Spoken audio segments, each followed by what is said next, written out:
How's everybody doing? Good. I'm Mike Stine. Equine Dynamics is what I operate my farrier business under. It's been getting close to 40 years now. Been doing some presentation. A lot of my presentation, if you've been to any of them, concentrates on the horse, because when we're working as a farrier, we're working on the horse, not just feet. Okay, in our cars, we're used to looking at check engine lights, right? Check engine light comes on, you open your hood, the engine's there, right? You just close the hood, every time I look under, it's there. But horses have a lot of check engine lights, and they're screaming at us. We just need to learn to pay attention. As far as anything that I have to call Megan in on, or anybody else, if we were paying attention way ahead, we could have done something about that check engine light before it became a serious problem. Too many times, these things are serious problems, and we get the call, and you're way over the edge, and then it's time to fix it. So, the body of the horse, the development of the body, how the muscles develop all follow function movement patterns. If you have an uneven movement pattern, you get uneven muscling. You start loss of performance, you start losing the horse's body, and it starts becoming a lameness. There's that button. Okay, this is a horse. The horses I use are usually like extremes, because every horse out there that we touch is this to some degree. None of them are even, no more than we are. And if they were even, we mess it up. Okay, if you look at this horse, you'd see the side towards you is more of a what somebody might call the normal side foot. The other side, you can see that heel is the upright foot. Okay, this was a horse I worked on 20 some odd years ago, but it was just a real odd thing. And back then I used to try to keep track of these things. Now it's just normal stuff daily to me. Okay, if you look at the knees, if you look at that upright high heel, look at the knee set. And what is our first inclination with that horse? If you look at the forearm, there's a difference in development. You got the weaker side. Look all the way up in the chest. Big difference in this horse. All of them are this to some degree. How do we prepare that foot if we're just looking at the foot and we're looking nowhere past here? Okay, most people would want to, so many times they want us to match feet. The body doesn't match. Okay, yes, if we brought that heel down, we'd lower the knee, we'd bring that side of the chest down. And if horses that are weak, usually that side, the shoulder angle will collapse, and it kind of falls forward on those high-low feet. I had my best friend for many years was totally blind. He was a massage therapist, and he would brush across the triceps, real quick brush with his hand, and he'd tell you if it was a high foot, low foot, or anything like that because of the way the muscles developed. He never touched the leg. He'd also tell you if a horse was working in the back end by a brush across the shoulder. Same thing, you can do the same in the back. Okay, the horse is uneven in the front, the horse is uneven in the back. If they're uneven in the front, they almost have to be uneven in the back end. There's not much way around it. And a horse that is like this, typically they do not track in a straight line. They don't want to track in a straight line. They want to come at you like a crab. Most of the upright horses will tend to twist their bodies around that upright side, most of my experience. You'll find horses out there that will break every rule in the book.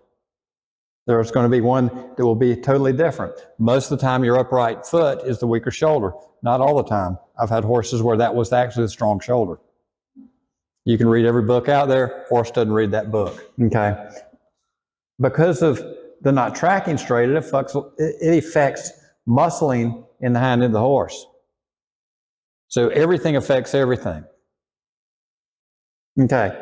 Remember when we were looking at that side with the high knee upright foot, that is, you're looking down the back of the foot, is the right side of the horse. And there's an extreme difference in the shoulders.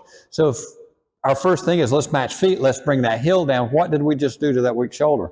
We tried to drop it further, put the horse into more of a twist. So we didn't exactly help him out. So you got to figure out what's going on with each individual leg. And as far as, like Megan was talking about, the angle of the foot and the angle of the bone, if we had had radiographs on this foot, we may have easily seen that this horse had two very different coffin bones. And if you try to match that, as far as your internal structures of the foot, it might work okay on one, but not on the other.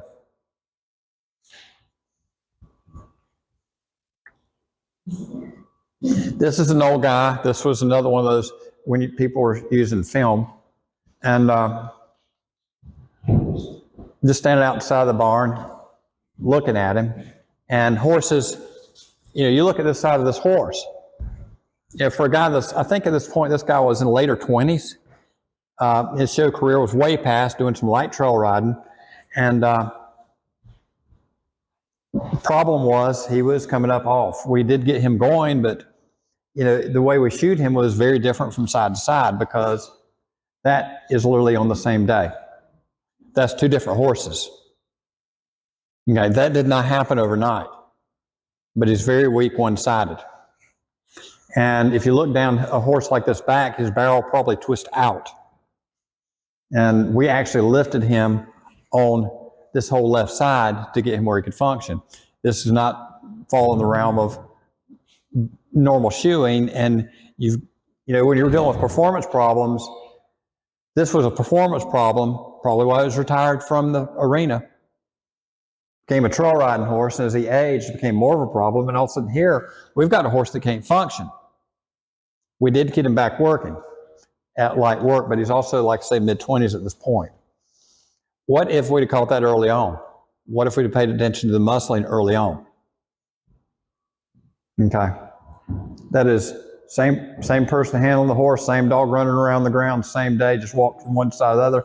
Now, the light and the shadows do make some difference, but you look at the barrel of that horse from one side to the other, that is a different horse. The shoulder is a different horse. The hip is a different horse. The neck is a different horse. And it's literally walking around the horse with the camera. Okay. This is in the last few years, worked on this guy, and I like these guys, these horses that are just really out there sometimes. Okay. We worked with him. We adjusted, we readjusted, we readjusted. He ended up going to work with a very good trainer. And 2 years later, he won his division at Warhorse. It was a lower division, but he won his division at Warhorse. She ended up working with Becky Holder, which, if anybody knows Becky, she's an ex-Olympian. She does not take very many clients and doesn't take them lightly. Okay. Same horse. You see how he, in the forward picture, how he kind of carries his head off to one side real hard, right? Now, trotting out, he couldn't go in a straight line. How could he? He's bent. Other side, kind of different horse. See, the shoulder looks different, right? Go back to the last one. Okay. The stance, he didn't want to square up. He always wanted to stand off like that. Okay, look at the shoulder muscling. Look at, this muscling in front of the shoulder. If that is really over tight, he's losing range of movement. If you look at the shape of the hip, if you look at, the muscling above the stifle.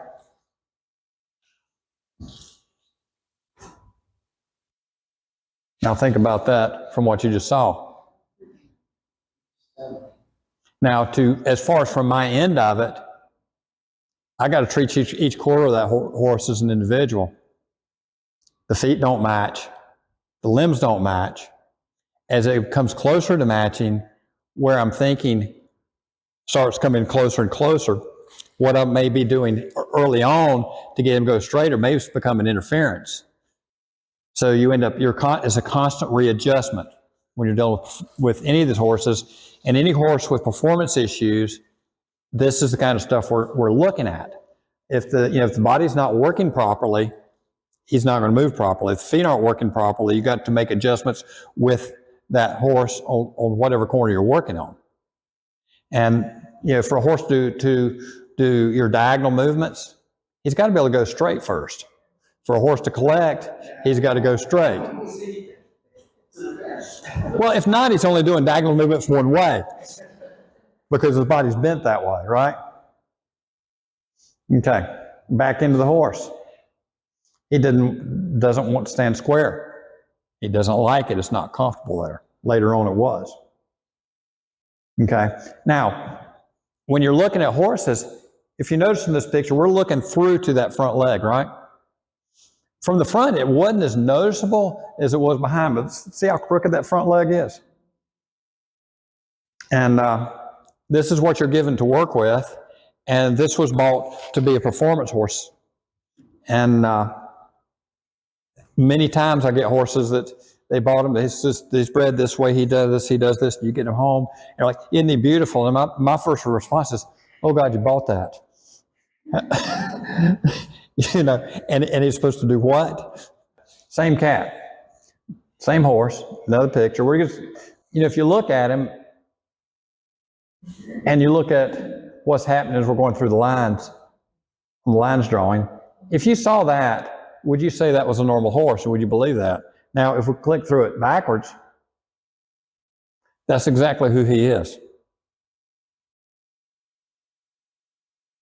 Same thing with back end. He had a tendency to stand twisted. To kind of bring out what that back alignment looks like. Yes, ma'am. I just want to say, you just made an excellent point. You know, everybody, most people, they'll get a horse vet checked. Right. And a vet check is completely different from what you're talking about. So I think you're adding a whole nother element to pay attention when you buy a horse. Mm-hmm. And work with the vet and the farrier, get both of them to check it, because you're exactly right. That horse was probably sold as a performance horse, passed the vet check because there was no immediate medical issues, but did it? It's obvious that you point out stuff that, hey, no way is this a performance horse. Right. It's pretty, yeah. Yeah, there is something to that. Has everybody ever shot bow and arrow? Basically, think about where your arrow would land if it was shaped like this. Well, mine would. I know that, you know, but think about it.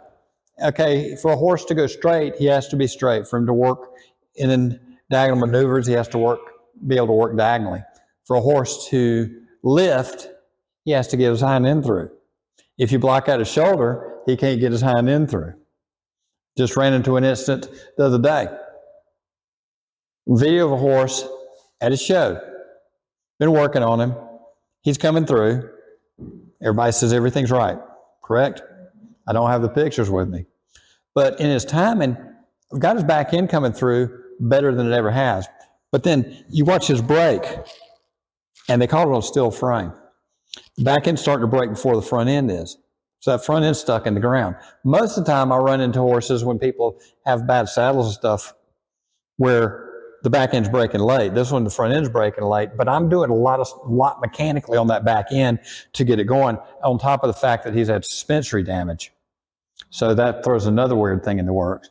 And this was bought and imported and all this sort of deal to be their Grand Prix horse.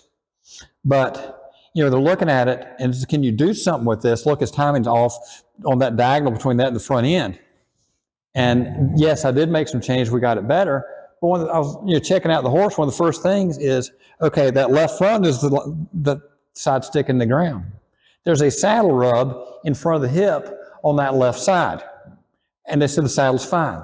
So how much of that delayed timing is because when the horse is coming up, he hits that saddle, he ducks out, and he sticks that left front in the ground because it's hiding from the saddle. But it's totally a shoeing issue according to the trainer and the owners. Now, we did get him better, but you've got to work around that constantly. And they're like,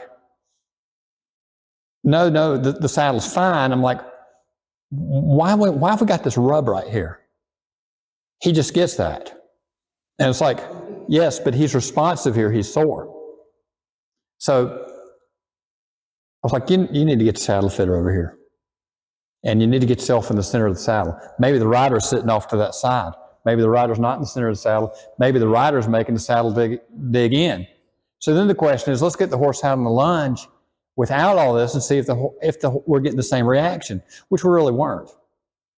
But the whole time and with the discussion early on, it was just totally about what you're doing with the feet, getting the time in between the diagonals working together.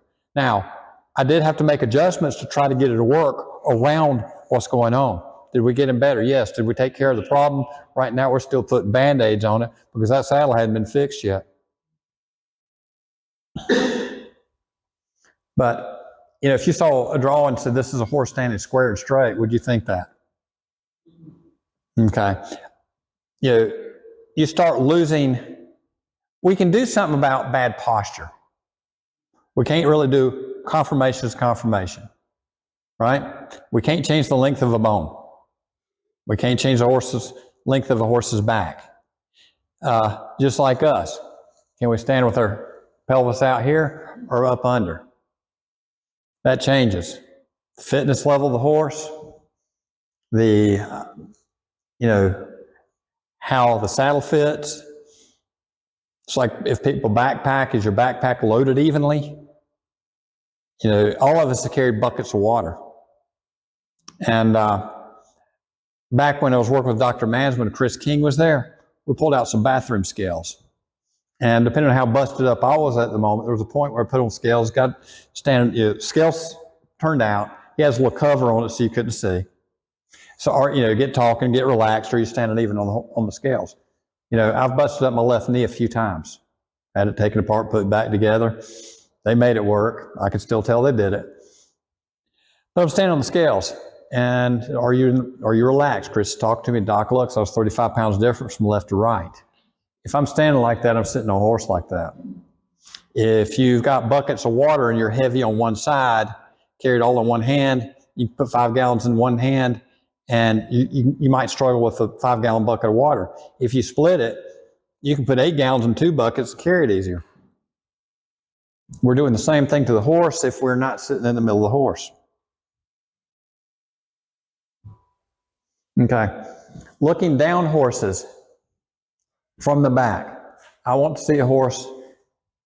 You know, the quarter horses that are taught to square up are great for this. Some horses aren't. But I want to see symmetry down the horse's back, right out through the top of the horse's poll, right between his ears. And, you know, if a horse is crooked, we're not expecting him to move as well. You know, if you know, nowadays with cell phones, you can take a picture of a horse, walk around the other side, take a picture of a horse, put two things beside each other. We were talking about technology earlier, and, you know, you can do some real quick checks on that. I've got a little flexi curve I keep in the truck, and sometimes we take that and we mold it on the horse, because sometimes you do that to bring out the unevenness. But when somebody says a horse is working evenly, there are a lot of telltale signs. You know, if people, how's your horse doing in the back end? Is he using his back end well? Yes, he's always engaging in the back end. That's why it looks like a crop duster when he's going across the arena on a dry arena, because he's dragging through that 6 feet, you know, that toes tagging the ground every time, and you see the wear pattern on the foot. So, is that horse engaging? Yes, he's engaging. No, he's not.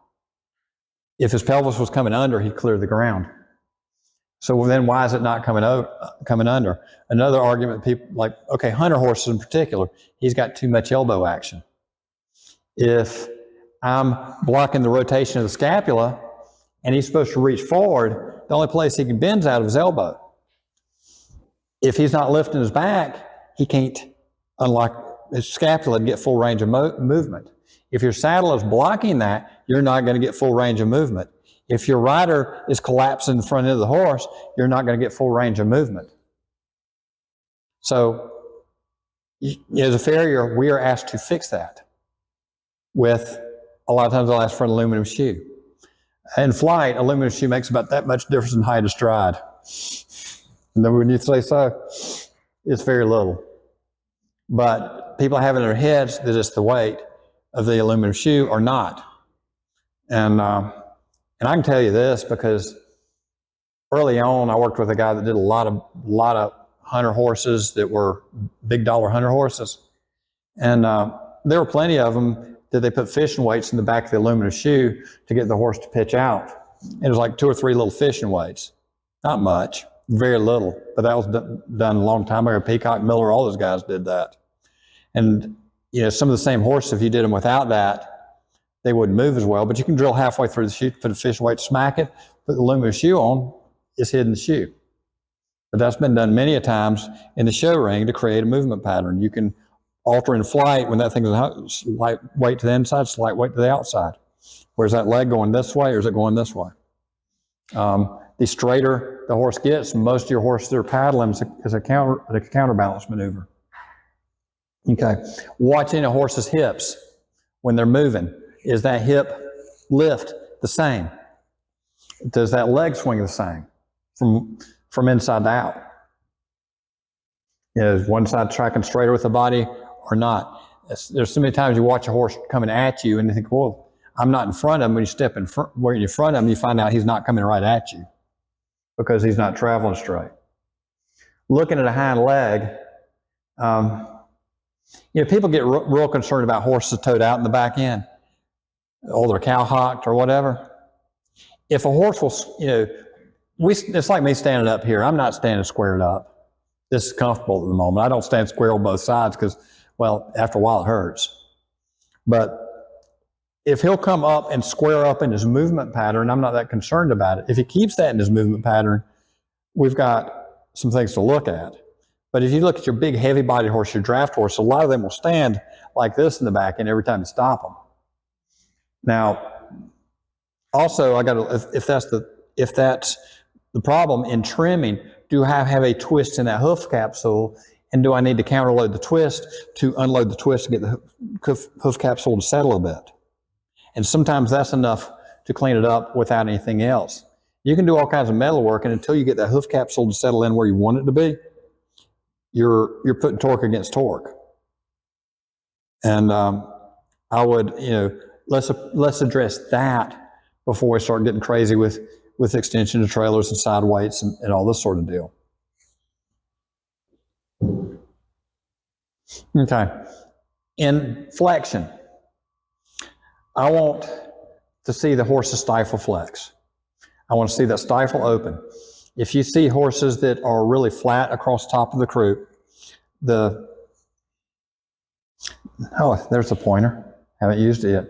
But if you're really tight and developed here, but undeveloped here, the horse is pulling with his hind legs too straight. And you know, this area, quadricep muscles are in here. For a horse to have strong quadriceps, they have to flex. Okay. If he's flat here, is he off his front end? No, he's not. He's dumping on his front end. He can't help it. We want to move, you know, and this goes back to, you know, Megan, these negative palmar angle horses, right? And this is one thing we tend not to look at because we look at front feet. I have more effect over the length of a horse's stride out of the back end of a horse than I do on the front.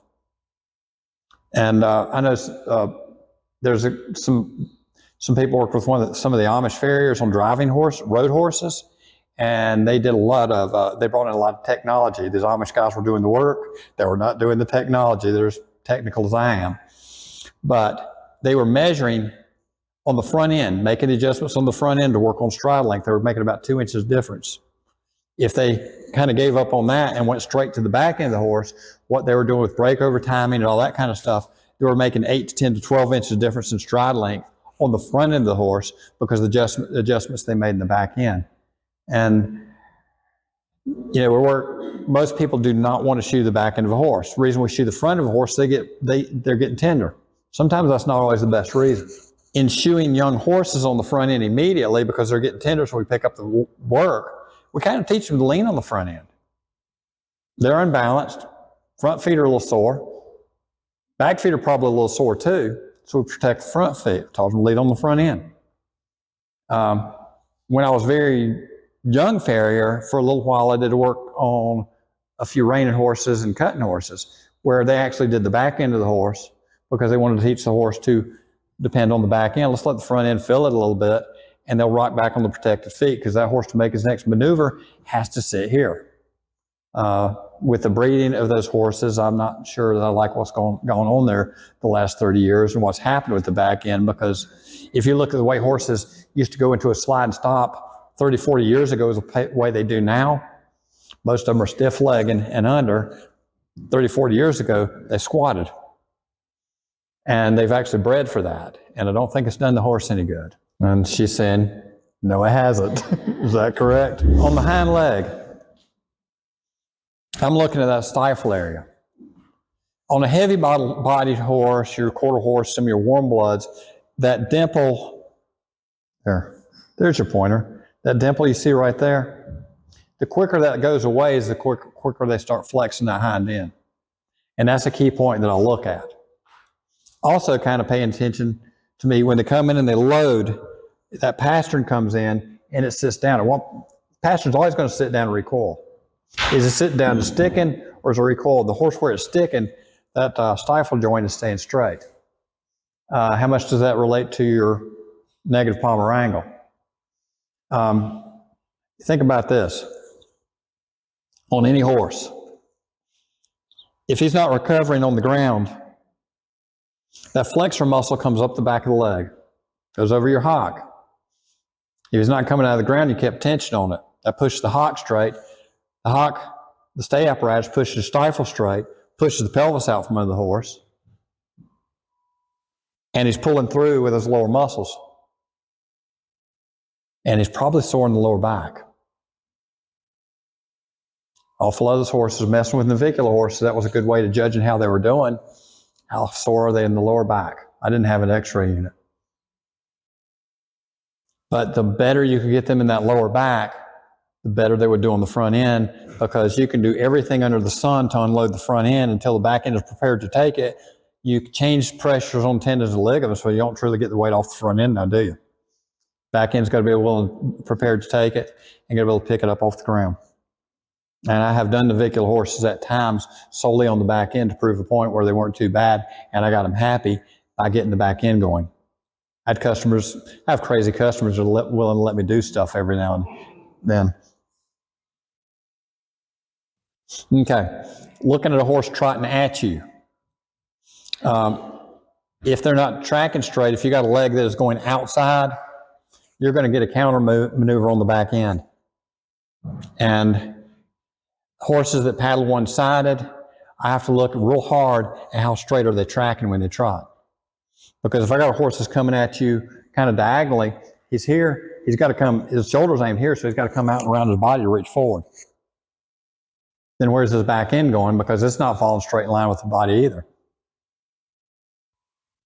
Yes, sir. So my horse is winging.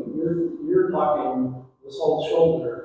The winging bit on mine is just down here. You're saying it's interrelated? It can be, yes. Because I used to have it fixed. Mm-hmm. Fix the winging. Now it doesn't wing so much. But the performance seemed to suffer. Unfix the winging. Let him do it because that's how he does. Well, some of it has to do with how the joints are formed and how the joints open. You know, we've got this idea in our head of how perfect horses are supposed to be, and then we got what we brought out of the paddock. You know, and it's not always the same thing. But there are horses that, it's like breakover. Try to sit the breakover dead perfect forward. Most of these are aimed here. Some are aimed here. Some are aimed here, one here and one here. So where's the breakover one want to go? It's going to go more in line with the knee a lot of times than where the foot's aimed. If I try to force it, sometimes I'm creating a problem. Some horses I can push it on. So it kind of depends on the situation with the horse and reading what's going on with him. On the front end, if they're coming down and that leg is sticking to the ground and that pastern's dropping hard, it wants to hyperextend that knee, they push over the shoulder and they're laying on that shoulder hard, as opposed to it's coming up, recoiling good, and he can get out of the way and get moving. Just we were talking about our dressage horse a little bit ago, that, and I suspect that horse has had suspensory problems on the back. I'm questioning whether he's got some on the front on the dressage horse we were talking about. But if that foot is shoving out in front of the bone column and everything is locking back, that on its own can lock the shoulders. Has to do with support, where we place support. It has to do with where we place brake over here, looking purely at that limb. It also has to do with how there's transferring weight off the back end. I mean, if he is out from under himself on the back end and he's he's crushing that front end of the ground, eventually we're going to have that foot that collapses and runs away from us anyway. So it's, performance, form follows function, function follows form. Okay. Looking at the front leg, I don't want to see a knee hyperextended on impact. If he does, it dumps him forward on that shoulder. Just think about it. With people say all horses are temperamental. And if you start looking real close at how some of those joints are functioning when they land, and you think about how long you would last if they did that to your knee, you'd be sitting over in the corner. We do a lot of stuff to them that, they're very forgiving in a lot of ways. And that us as humans, we'd probably fall apart from. But yet they keep going and they don't show it, some of them, until it's a real problem. And if you pay attention to some of these things early on, some adjustments early on can make some big differences, and you wouldn't have to buy Megan a new truck. I mean, she needs one, don't get me wrong. And she will need one. She's got one now. Somebody's got to pay for it. Because you put more miles on the road than I do. And I put a bunch on the road. The movement of the scapula, you've got to have freedom of movement. You've got to have, one of the areas that I will look is like right here, the muscles in front. If that's locked up and braced up, you're not getting full range of movement. Also, are you hollowing out back here? Behind your withers. Okay. And that can be saddle problem.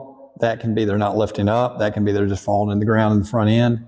That can be all the above. Now, as far, I didn't know you could do that. Wow. So anyway, paying attention to the height of the scapula. I'm learning technology or messing it up. So, paying attention to the height of the shoulder blades and the muscling. It's easy to look down the back and see if I got a shoulder blade that's offset. You can make a file on your horse. You can measure your horse. You can take these little flexi curves when you're getting a saddle and make a measurement and put it in your saddles before you take it home and say this fits, because if it's strapped to the horse, that doesn't mean it fits.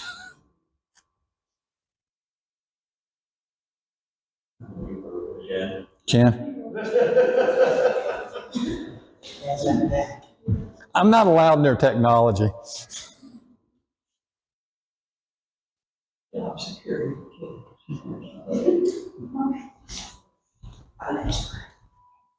Okay. When we're fitting saddles, where you fit the saddle. If your girth is too far forward and you're tying up movement at the front end, if your saddle tree is not allowing that scapula to move back. I'll tell you something you can do on your horses. Put your hand there. I don't like people straightening out legs and pulling them out because I don't think that's kind to the knees.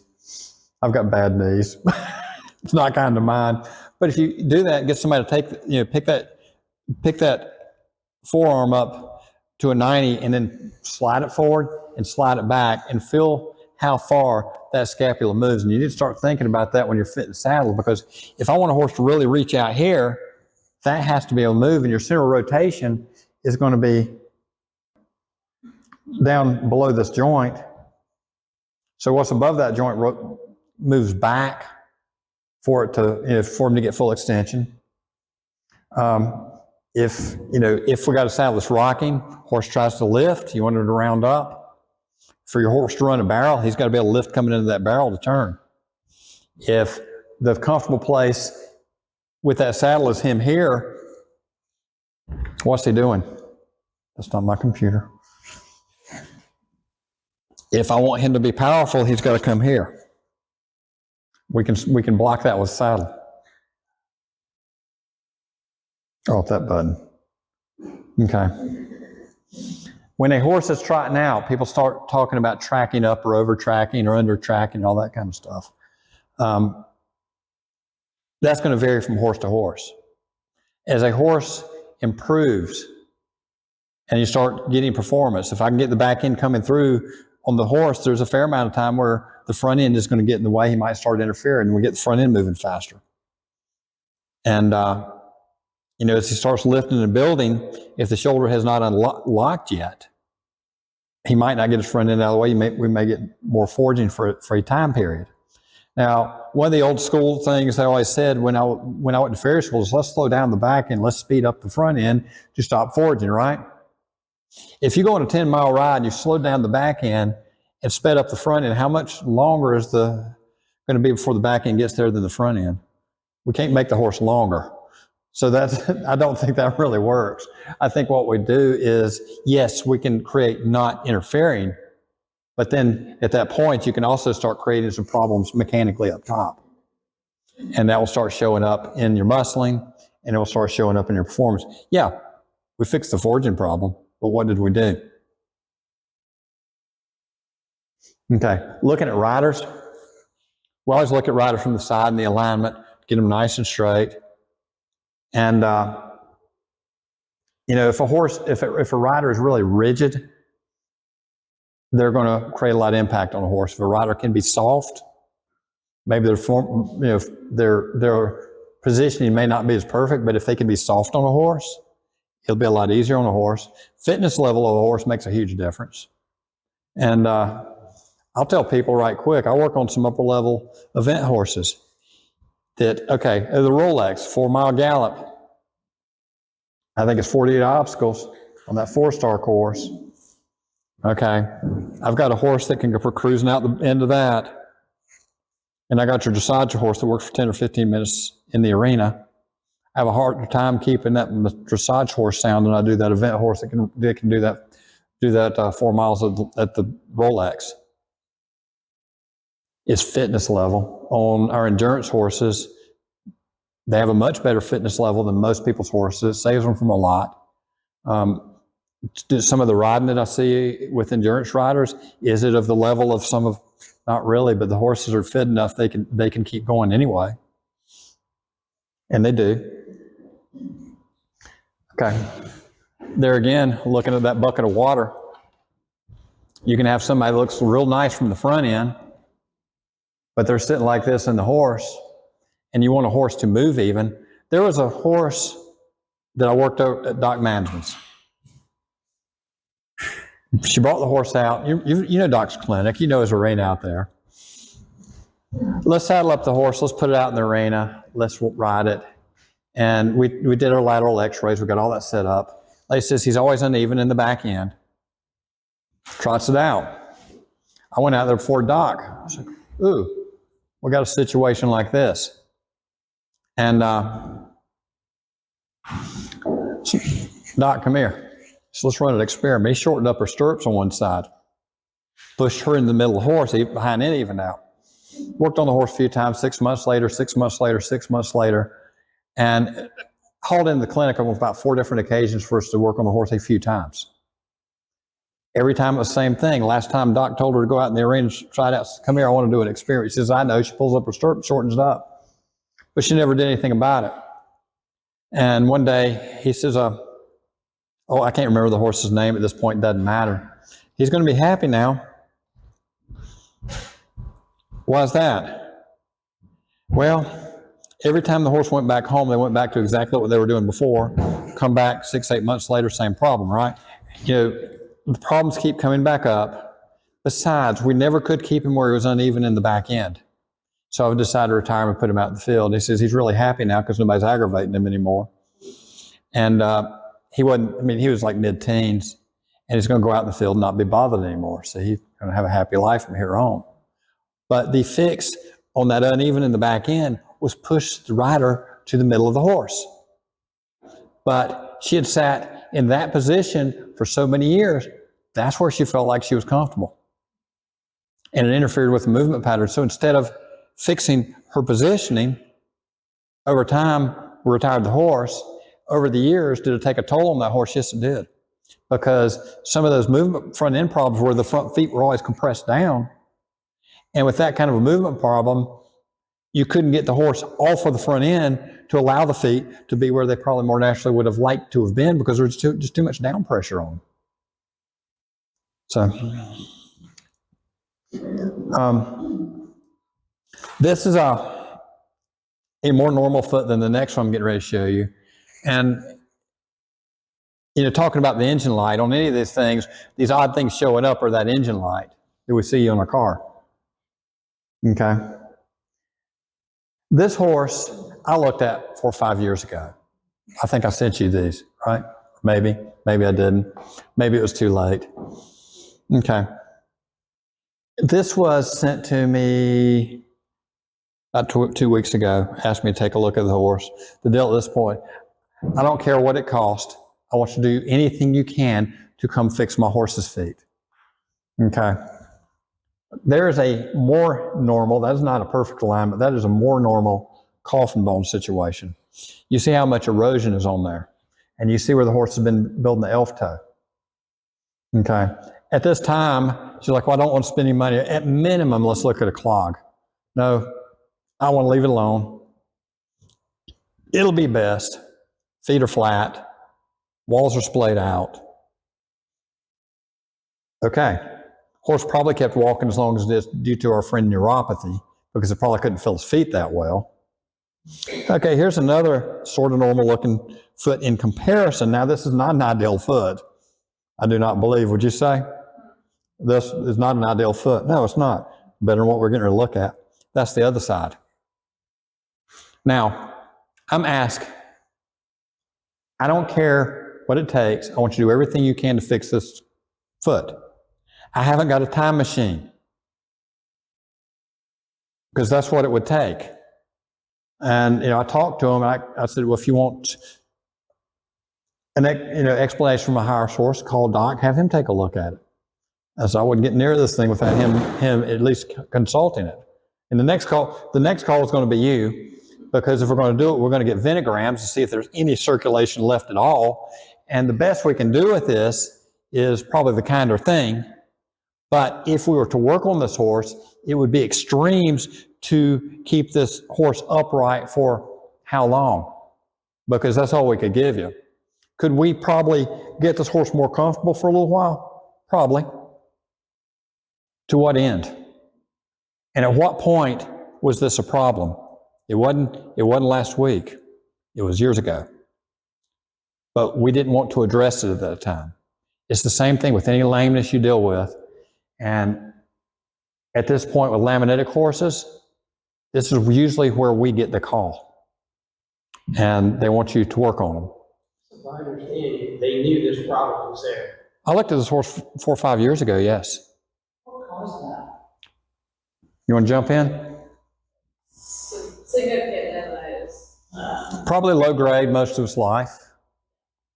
Subclinical laminitis, there's a lot more of that goes on than people would ever believe. And it's just a slow deterioration. And the horse, she didn't care about it being anything but around the pasture. When I looked at it early on, it was blowing a bunch of abscesses. To get x-rays. Got x-rays. We didn't have this so much erosion. We did have the elf toe building. At this point, the elf toe broke off. And if you look down at the bottom of that coffin bone, there's a lot of damage. That coffin bone, doesn't matter what we do, it's going to finish rotting out. And the time to fix this horse might have started 15 years ago. The lady who owned the horse, her thing was, had someone else call me. And I said, here's the deal. We can guarantee nothing. Could we do something to get this horse more comfortable? Probably. It would be going to extremes to do anything. And there's nothing sustainable there. And there's no fixing that. I mean, if we did anything we would slow down the inevitable a month, 2 months, 3 months, 4 months. She'd go pat and hug her on a horse and spend a lot of money on it, because I told the barn owner, I said, she could spend on dropping a couple $1,000s a month on us at minimum, plus all the care that goes into this horse. And there's no fixing it. It's too far gone. But she doesn't care at this point. Now it's time to fix it. And that warning light came on a long time ago. Yeah, I'm gonna throw this one at you just because this is real life. This is what happens. A little while back, I got a phone call. Somebody had been putting out deer corn. Deer corn. Deer season coming in, right? They put the horse out with the deer corn feeder.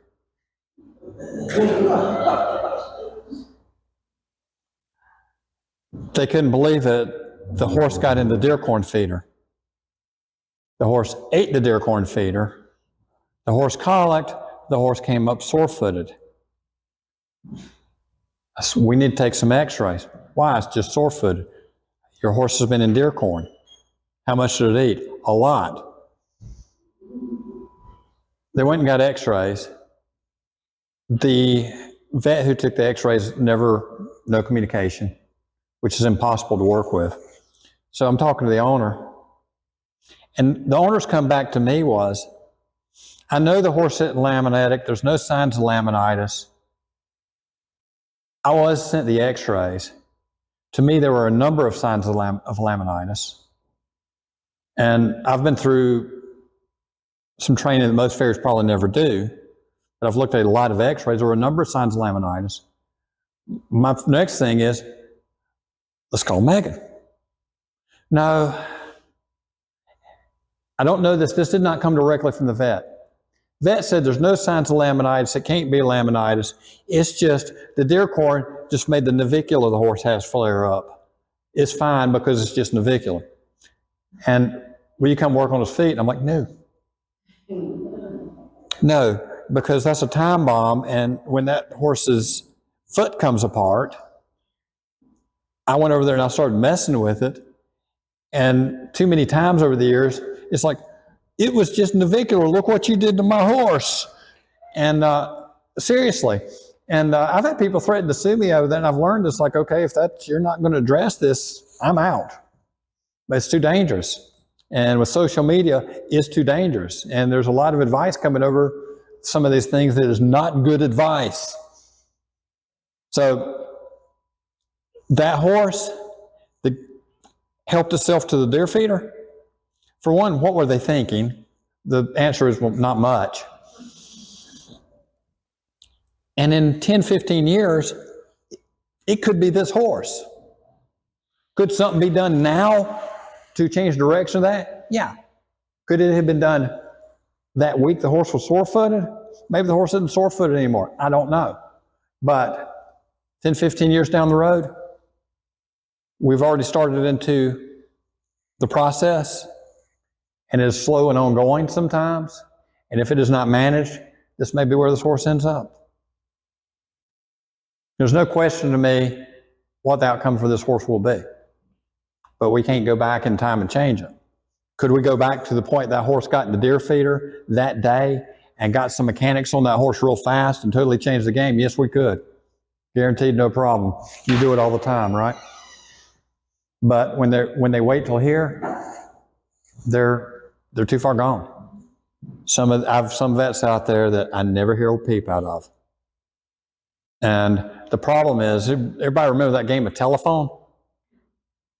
I'm not doubting this horse has some navicular changes and maybe some navicular problems.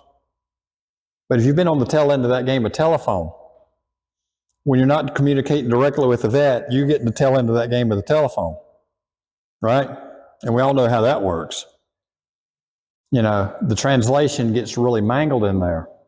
And if the vet doesn't want to communicate directly with me, we're not exactly working together on this deal. And that's a problem. That's a real problem. Whether it be tendon and ligament injuries, whether it be whatever. I've got vet clinics that I've worked with for years that I immediately get sent x-rays. Vet in the next few days probably going to pick up the phone and call me. she'll call me. She might throw rocks at me sometimes, but sometimes I'll need that to get my attention got. And, but you've got to work as a team. When you're dealing with performance horses, we've got to be working together. Our trainer has to be in the loop. Our saddle has to work. And hopefully, between all that, the trainer's getting the rider in a position that will sort of work despite everything else. And to get a horse really performing and working at the top, that's all it takes. If anybody, y'all know, do you ever remember the story of Pegasus? He was gone because he was in my house the time you were around, Doc. Doc Redden used to get these horses in out of the wild for this research deal. The helicopter crew named this horse Pegasus because when he galloped, his front legs flailed around like this. According to Doc, he was not foundered, but because of his bone column alignment, his pastern had been busted up when he was young. They figured he was a few months of age, probably within a few weeks of age, probably got him busted up. But he walked on the inside of the edge of his foot, and he developed his big flares. When they brought him in, he was herd staying in his valley, according to the stories from the BLM people. The last few years of his life, he came down to North Carolina. He lived with me. But look at this. People talk about the wild horses having the perfect feet. Oh, they were tough feet. But I'd be willing to bet you something. He had a more animated, more lifted trot than your dressage horse ever has. Now, he walked awkward, but when he galloped, he would jump stuff, like jump a ditch. And he had so much movement in his shoulders, it was like he could jump and it's like he still landed light. But he learned how to work around what he had. And he wasn't a real big guy, but he was tough. And but when people start talking about the perfect wild horse's foot, this guy came into the wild with feet like this. He didn't let it stop him. He didn't know anything was wrong with him. In fact, he was sure nothing was wrong with him. So anyway, this is Pegasus, and he was an interesting character. There he is later in life, and you see what his front pasterns look like. His favorite thing was eating. And this is Dolly. Dolly belonged to the late Tony Gonzalez, and Tony did a lot of work with upper body alignment and relationship shoeing, and he was one of my many mentors. Thank you. These are some of the sources of information that I draw from. The drawings that I had up there are from the late Tony Gonzalez also. And I always refer to Dr. R.F. Redden. Look him up. He's done some interesting stuff out there over the years. And when it comes to diving into podiatry problems, deep, heavy, and hard, that's where I send people. Thank you very much. There's a couple of old timers we had at the house, and y'all have a good day. Thank you.